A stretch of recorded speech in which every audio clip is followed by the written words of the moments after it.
Aloha and welcome to episode 6, season 2 of That Time I Got Arrested. Hi, I'm embarrassed. I am carrying some shame from a week ago. I tried a joke at the open mic that I run on Fridays at Driftwood, and I tried a joke that didn't work, and it sucked, and a bunch of people stared at me, and it was silent, and I have not let that go. So I'm drinking a beer, and I am feeling kind of fucked up about like life and death and love and family and people and everything else. So I'm not a hot mess, but I'm like a tepid mess. I love you. Thanks for being here. Thanks for loving me through my mess. If you guys want to get a hold of me, you can reach me on Instagram, That Time I Got Arrested, or B Casper. And I would also like to hear from you. I'm running out of people to talk to about getting arrested. So please, if you have a story, hit me up. That Time I Got Arrested at Gmail, or DM me on Instagram. I'd love to speak to you. We can Skype. Doesn't matter what you are. This week is about minimum security prison and why I'm tough as nails. Okay, love you.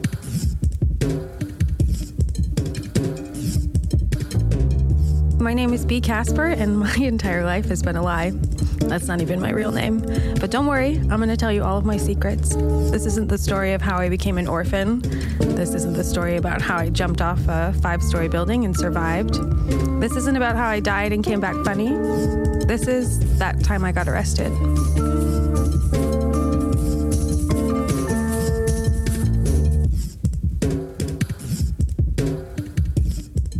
My grandmother is in the hospital right now, and this is a big deal because this woman has never been sick a day in my life. Like literally, I've never seen her take a day off. I've never seen her with a cold or a cough or a fever or a broken leg or anything. I mean, okay, I guess one time she did technically have a little bit of cancer. She had basal cell carcinoma, and she had surgery in one day, and she was in and out, and she was home, and she was like doing dishes at 7 p.m. and making dinner. So even when she had cancer, she wasn't even like down for a day. But she's in the hospital right now, and she is easily the most important woman in my life, and she is a terrible person, and I love her deeply. So it's very complicated, you know, like she's not my real mother, but she definitely raised me, and she is responsible for every single good and positive character trait that I have. And she is also the reason that I have realized in the last couple of years that I have like rage that has nowhere to go. I don't even know what to call that. Infinite rage. I have a problem where when I'm upset, I'll say terrible things to people that I love because I'm upset, and I will say like the worst thing that I can think of, or what I think maybe I'm saying is actually how I really feel. And sometimes how you really feel is like the worst thing that you can think of. Maybe, is that just me? Maybe it's the rage, but I'll express this rage to people that are close to me, and I like lose relationships, and I push people away, and I totally have this like terrible experience where I have a hard time maintaining things that are like healthy and good because I have this rage that I inherited from my ancestors, specifically Gail Scher. But she is 100% the reason why I made it through all of this terrible shit that happened to me. I would not be the person I am today without her. She was so fucking tough all of the time.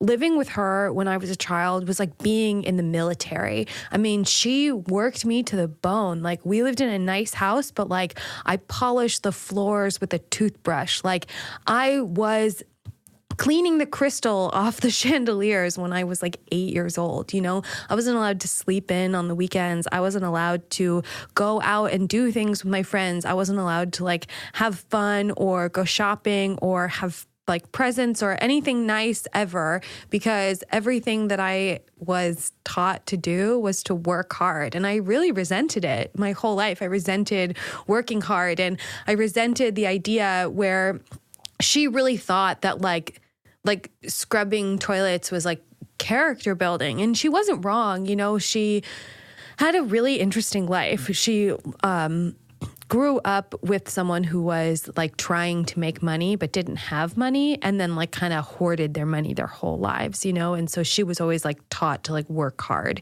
And then when he died, she inherited a lot of money and then turned her money into even more money. So she had a ton of money, but like working hard was the pillar behind every single thing that she thought and did. And she thought hard, honest work was like work that you A, did not enjoy, and B, that was like physically laborious. That was very important. I used to, and fucking my aunt used to have to do this too. We would have to scrub all of the lawn furniture with like the tiniest little brush every summer. So it's like we had a pool, we had beautiful furniture, but like the kids were the ones that were like scrubbing all of the dirt and the grime off of it to have it like set up in the backyard. So it was a long rant to tell you about someone who's really important to me and who is probably going to die like any day now. I'm just kidding. I really hope that's not the case. But, you know, if anyone can go through having like a triple bypass and having their aorta replaced and then having a super rough recovery, then I don't know. I guess then someone could go through something like Lincoln Penitentiary, which it's like, you know, after Dwight, I was hardened to the point where nothing seemed bad anymore. You know, like up was down, like reality wasn't this tangible concept of like things are good and bad. And, you know, like you can have a definitive choice to make, to be on one side or the other. Now everything is super gray, and everyone said it was just like college. Lincoln Penitentiary, they would say it was just like college. So we would get up at 4 a.m. and we'd line up and get on this bus, and we'd have our ankles chained to our wrists and have a big metal chain around our waist and have that connect all the way through. And we would have to get on a bus and sit there for 5 hours with no bathroom breaks. And they said if you had to pee on yourself. So we would all not drink any water the night before, and not really drink any water like in the mornings other than to like brush your teeth or whatever, just so you wouldn't risk urinating on yourself, because they just didn't give a fuck. And also the person next to you would definitely beat you up if you peed on them. So we would get on this bus, and we were on this bus for 5 hours driving to who the fuck knows where, the middle of Illinois, Lincoln, Illinois. You know what's in Lincoln, Illinois? A prison. Like, that's it. There's the prison, and then there's the town that revolves around all the people who work at the prison. And that's like a grocery store. There's like a Walmart and like a Kroger. And then there's like a bunch of fast food restaurants, and there's like one elementary school and one high school, and that's it. They don't even have a Target. Isn't that crazy? Fucking who doesn't have a Target? A bunch of losers. So we would get strip searched for the 3rd time now and get processed for the 3rd time. So now it's like, what's your name? It's like, I've been here for 6 months. Why don't you have this information already? Why the pomp and circumstance behind having to take down all of this shit that you already know? It's like, why did they waste your time? Why do they, I don't know. why do they say hurry up and wait? That was kind of like, that was the joke. Hurry up and wait, because they'd say, get here, go there, sit there. And then you just sit there and wait for hours with like nothing. It's mental torture, unless you like breathing, which I do. So I was fine. Thank you, Gail. Uniforms. So now, up until then, we've been in these like terrible polyester like jumpsuits, like prison jumpsuits. But now I'm in a minimum security prison. So we're actually given like clothes. I mean, there are elastic pants and like a polo shirt, and they called them blue and whites. And we'd wear blue pants and a white polo. So, I mean, now it's like very homogenous, but this is the first time that you're sort of feeling like humanized. You know, you're not in a bright yellow or orange like prison uniform that says like, fuck you, you're in jail. You know, like maybe that's a girl thing too, but you're so used to identifying with your appearance. And I'm like not like a clothes person. Like if you could see the way that I dress, Jordy always used to joke that she would try and get me on what not to wear, because I'm just not into fashion. But we would wear these blue and whites now, and it's like so strange, just that little change of taking off that like bright yellow smock and like super uncomfortable fabric that's like scratchy and like makes you feel, you know, like a prisoner, and then putting on this uniform that's like as close to clothes as you'll feel or have felt in, you know, months. So that was really weird. And then the next step is, and remember, everyone said it's just like college. You go into a dorm with 100 people. And in this dorm, you have 5 rooms that have 20 girls in each room. And the way that they disperse that is they have 10 bunks that have 2 people in each bunks, and they have 5 on each side. So you have 5 bunks stacked next to each other. These rooms are like 15 feet long and like 8 feet wide, you know? So it's not, actually maybe they're a little wider than that, but they're not that long and like they're not that wide. It's really just enough to fit those bunks. And then you get a big square gray box that's made out of like thick industrial plastic, and you get like a little lock, and that's what you get to keep your food. And if you buy an extra pair of clothes or your soap or whatever, and you have to lock it up and you have to put it under your bunk, because if you don't, someone will steal it. So you have 100 girls, 20 in each room. None of these rooms have doors, and that's a lot of fucking women to have in one small, super small area. You have showers that are group showers, faucets. So 5 people can shower at once, and you would get a certain time of day where you could shower. You could do it in the morning or you could do it at night.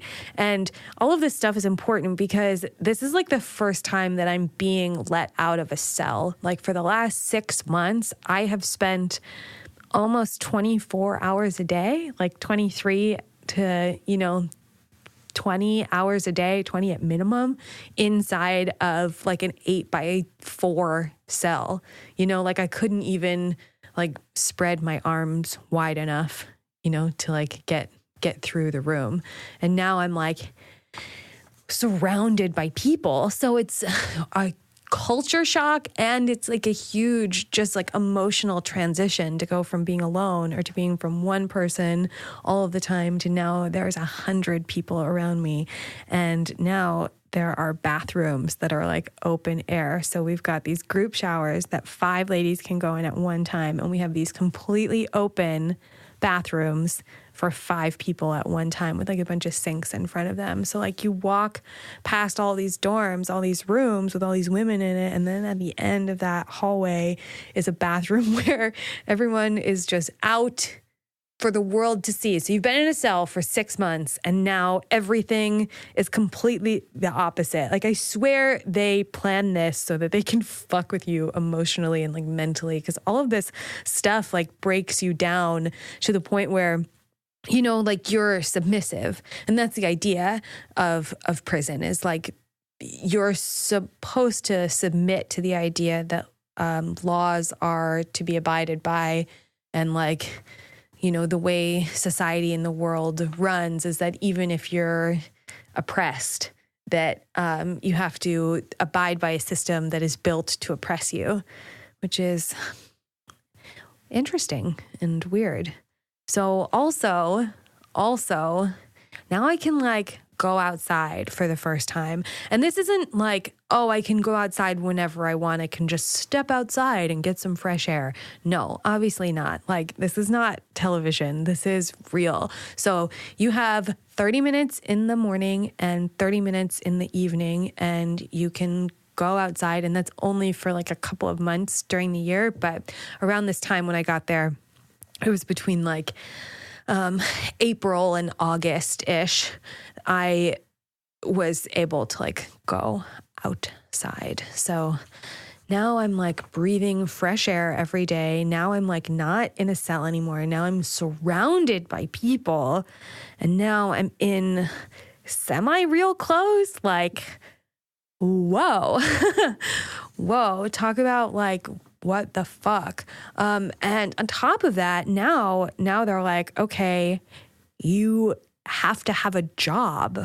So everyone who's like in prison, even at the maximum security prison. Now, remember, when I was in Max, I was just in the holding part of the prison where I was being processed and getting my security clearance determined. I wasn't actually on the technical grounds, you know, the prison grounds where the people like lived. And maximum security prison was for people who were serving, you know, 10 plus years to life sentences. And now I'm at a minimum security prison where every single person that is there is going to get let out. And the reason that they do that is because if you're never going to get let out and you're constantly surrounded by people who are leaving, I mean, like, you just fucking kill yourself or you kill them. Either or, you know, depending on the type of person you are. You know, potentially if you're a murderer, you know, what's the incentive for you to like not murder more people if you're serving a life sentence for murder? Riddle me that. So now they're like, get a job. But prison is really interesting because it's like legal slavery. 13th Amendment. Ever heard of it? They actually had this like funny inquiry recently to the private prison complex where Congress was like, we should release nonviolent offenders. And the prison complex was like, if we did that, we would lose 30% of the workforce in America. And like, when you hear a number like that, you're just like, wait, what the fuck are you talking about? But what they're talking about is like street signs, like textiles, like carpentry. There's an immense amount of work that's being done by inmates. And the like systemic issue is like the oppression that like minorities and their culture and society face like in this country is designed so that most of them, if not all of them, like end up in, you know, lockup of some kind at some point in their life so that they end up getting like free labor. It's just legalized slavery. But someone like me, you know, I only have like 6 or less months to do. Like my job when I got to prison was scrubbing toilets. Oh, do you see how I brought it back? Gail, man, like, it's like she knew my destiny.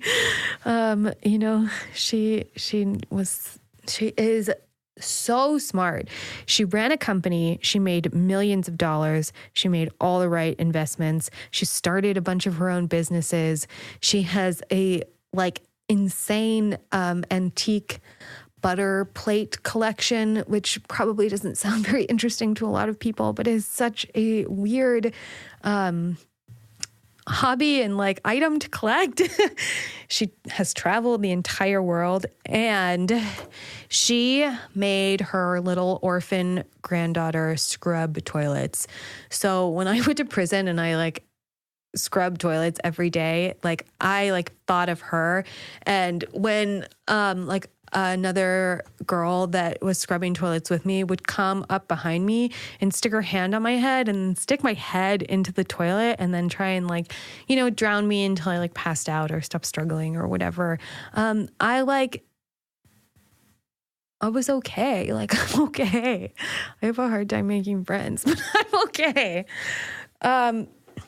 Because that town revolved around that prison, what ended up happening is the majority of the staff were people that were like prison families, like their uncle, their father, their sister, their brother, their mother, fucking everyone that they knew, their cousin, like all worked at these prisons. And there was like two pretty, you know, close to each other, like within an hour of each other. And they were both like minimum, medium security prisons. One was in Decatur and the other one was Lincoln.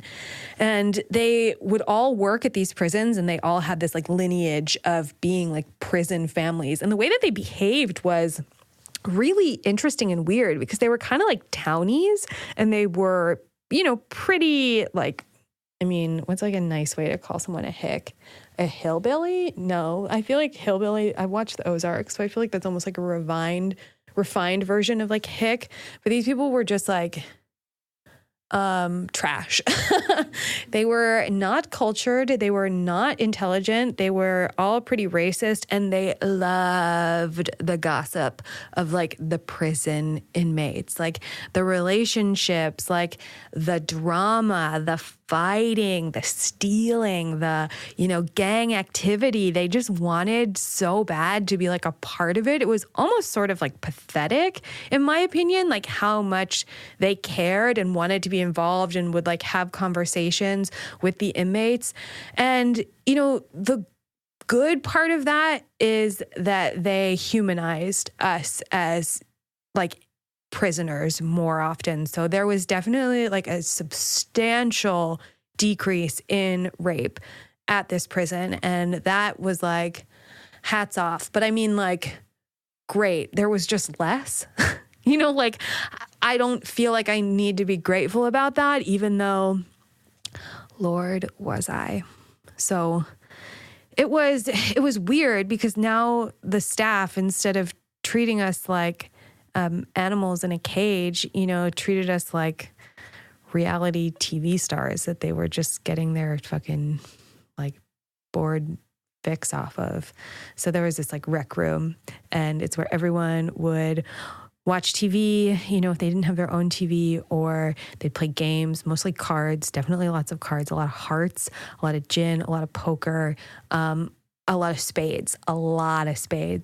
I was not really like a card person. Like, I did play Jeopardy and gamble, but like a lot of all of that was going on was just gambling. And I'm not a good gambler. And in this rec room, we would get mail. And it was pretty much the only time of day where every single person would be in that room to like hear the mail call. And like getting mail was monumental. It made you feel like a human. And even though there were all these little things that sort of added up together that were bringing your humanity back to you, it still was a huge separation from your life as a civilian, as a person. And you're also sort of like dealing with all this trauma from whatever county prison, and then everyone had to go to Dwight first. So now, like, we're all just fucking baby bird shells in this scenario where a lot of people aren't necessarily like making trouble, you know, because we're all have been put quite a bit in our place. So like now we have the most freedom, but like now we're also the most broken. So every day when they would have mail call, that was like, does someone love you? Does anyone remember that you exist? And this is like sort of like a shameful memory for me to have to recount, because I got a lot of mail. I got a lot of mail because I sent mail to myself. And, my family sent me mail, and my friends, the ones I still had left, like sent me mail. And I would always get like weird random letters from people that I didn't even know, like knew where I was. And that would come up like every once in a while. And I would have this, couple of friends who ended up, I use the word friend pretty like loosely, but these girls that I spoke with and had a relationship with that was friendly in this paradigm, in this alternative universe that I was in. And we would talk about how important the mail was. And when, they knew that I was getting released like before them, they would ask me like, will you write to me? Will you not forget about me? And like, we would talk about the silly things that like we would send each other when we got out.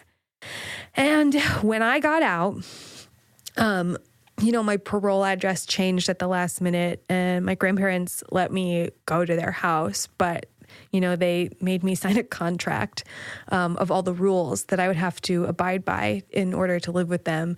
And one of the rules was not to have contact with anyone that I had met in prison, because that was like one of the rules that they give you as like a parolee. And that's not the real reason why I didn't ever contact these people again. I like literally never wrote to them. Never did any of the stuff we talked about. I left and I forgot that they exist. I mean, I didn't forget. Like, I didn't forget about them, but I might as well have, because that's how I acted. I acted like they didn't matter. And I feel like shitty about that. And I don't really have anything to say as far as like defending myself. It just, when I got out, I wanted to forget that all of that stuff happened. And it was easy to be like, yeah, my grandparents don't want me to do it, and just make that my excuse. But this is my place to confess all of my sins and be absolved. So thank you. Thank you for being a part of this journey. While I was in Lincoln, I went to rehab. Yeah, voluntarily. I went to rehab to seek treatment for my drug problem that led me to where I was. I did this because in jail, if you do certain things to like, quote unquote, better yourself, you can get time off of your sentence. You can get a GED, you can go to rehab, you can even do like work. So if you have like a sewing skill, or if you can weld, or if you could like drive a forklift, you could get a pretty substantial bit of your time off, up to about a year off. So I went to rehab, and I got a big portion of my time off. I originally got sentenced to 2 years, which you serve 50% of your sentence. So I got sentenced to 1 year, and then I ended up doing rehab for every like 30 days that you did, you'd get like 30 days off of your sentence. So I did 3 months of rehab, so I got 90 days off of my sentence. But because of my last minute parole change, I didn't get any time off. I got a week. I got a week off. But I was in rehab for 90 days, and that means that every single day at 7 a.m. I had to get up, and I had to get dressed, and I had to go through an inspection where they would check to see if I had made my bed and had all my stuff put away and didn't have anything hanging up on the walls, because God forbid you have any, passions or express yourself. But I would then line up into this rec room, and I would spend from 7 a.m. until noon in group therapy, where we would learn about addiction. And it was the worst. I fucking hate AA, dude. I hate it so much. I think it sucks. And maybe I just like can't admit that I have a problem, but I I don't have a problem. And a lot of the stuff that they would say and sort of like relay to this like mostly like Black and uneducated. I mean, and I'm talking about like the white women too. Everyone was highly uneducated group. It's like a lot of the info and the like quote unquote help that they would offer like wasn't pragmatic and it wasn't realistic. And they weren't really getting at the root of the issue, which you already know what I think about addiction is that it's self-esteem. You know, they weren't making these women like feel good about themselves and feel like worthy and like, you know, capable of like self-love and doing like, you know, things because it made them feel good as opposed to having to like seek validation outside of themselves. Like that wasn't like the rhetoric that they were using. It was more like, you know, why do you feel like using drugs? You know, it was very like patronizing and like condescending and sort of just like unrealistic. And it was a joke, but we all did it for the same reason. But I mean, it just sucks that in these systems of systemic oppression and sort of like the recycling of the same kinds of people who are in these situations because they have a serious problem with feeling insecure and feeling, you know, like they can't see their way out of their situation, whether that be through prostitution or drug use or, you know, growing up in poverty your whole life and having, you know, like no opportunities to be able to better yourself or like make your situation better. It's like, how are you going to have this sort of rehabilitation with these women and expect it to have like an actual impact? So when I say it's a joke, it's like they're paying these quote unquote like therapists or like specialists or like counselors or like whatever the fuck these people are. You know, they're paying them a salary to do nothing, you know, just for a show. And I just think that goes into how deep the oppression is and how the unwillingness of the people in power to sort of like make a tangible impact, you know, that like improves society and like the world at whole. Like prisons aren't about rehabilitation. And even though I went to rehab in prison, that's not what that is. And rant. So how did I spend my time? This is like so me. Like you're just a nerd that can't stop. I wrote for the prison newspaper. This is not a joke. There was a newspaper in prison that this lady who I'm so excited to tell you all about in the next episode started. And I wrote 6 articles and did 2 interviews and like had like a front page piece. And oh yeah, I've got every single copy of the prison newspaper. These are not my only writing credits. But I mean, I don't know if you guys know this about me, but I'm a writer. So I write jokes and I write stories and I write books and I write songs and I write poetry and I write stuff. You know, I'm not like technically writing the stuff that I'm doing in this podcast, but like I kind of am writing it in my brain and then taking that to my mouth and then giving it to you. You know, if you like Audible, this is basically like that, except I didn't write it down first, but I'm a writer. And so when I found out in prison that there was a place that I could write, I was like, okay, that's what I do now. So I like went to a newspaper meeting and it was funny. It was like all the women that were there were, in some ways, they were all the same as me. You know, it's like not all of them wanted to be there because they were writers, but they did want something outside of, you know, the more superficial experiences. I mean, granted, not everyone, but definitely, you know, a good bit of it. So it's so interesting to like see where people's hearts are when no one's watching. You know, it's interesting to see who people are behind closed doors, and it doesn't really get more closed than behind 20-foot high barbed wire fences. of a minimum security prison. So behind closed doors, I am a writer, and I loved writing for the newspaper, and I loved just being able to write.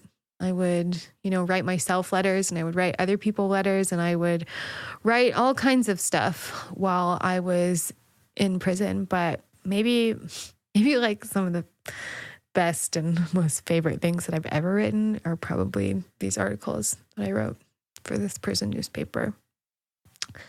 So I wrote, and there was also this opportunity to like buy other weird things. Like I know I talked about a little bit of this in the commissary episode, but I bought a watch and it was such like a mind fuck to not have a clock that you can look at any point in time throughout the day for 6 months long. For 6 months, I couldn't like look at a clock. And so one of the first things I bought when I found out that this was something you could buy was like a watch. And I was like obsessed with time and obsessed with like how much time I had left and how long each day was.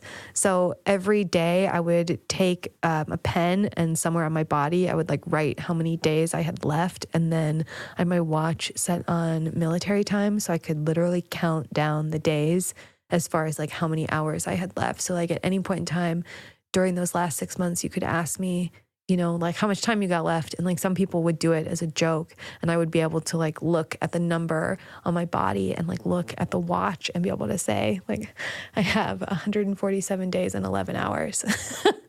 And I was just on a perpetual countdown of like, when is this going to end? When is this going to end? Like I'm getting closer. I can feel it.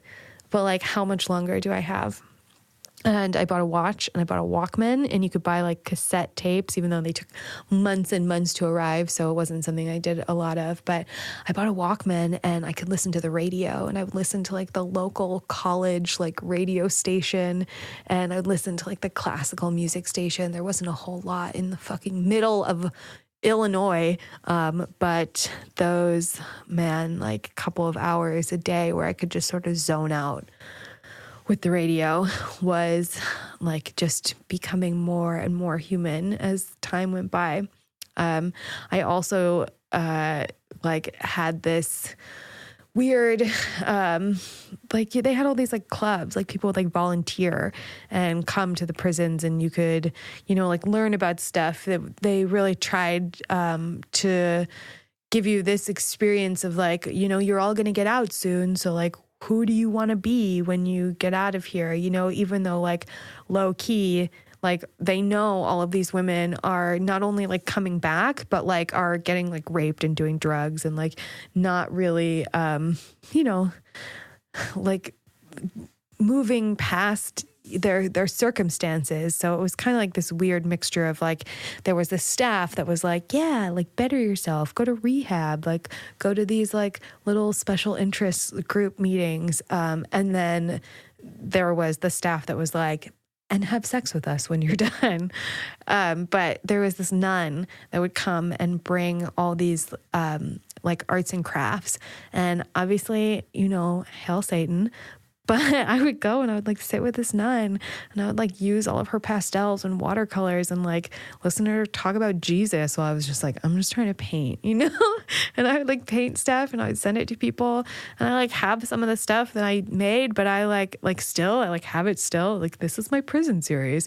And I like to paint and I like to draw. And I was able to find these little pieces of things that made me a human. Just like when I was younger and my grandmother would make me, my cousin and I would like want to like bake cookies so we could sell them for money at their office so that we could buy candy. Yeah. Like, I don't know why this was like our business model, but like we were 10.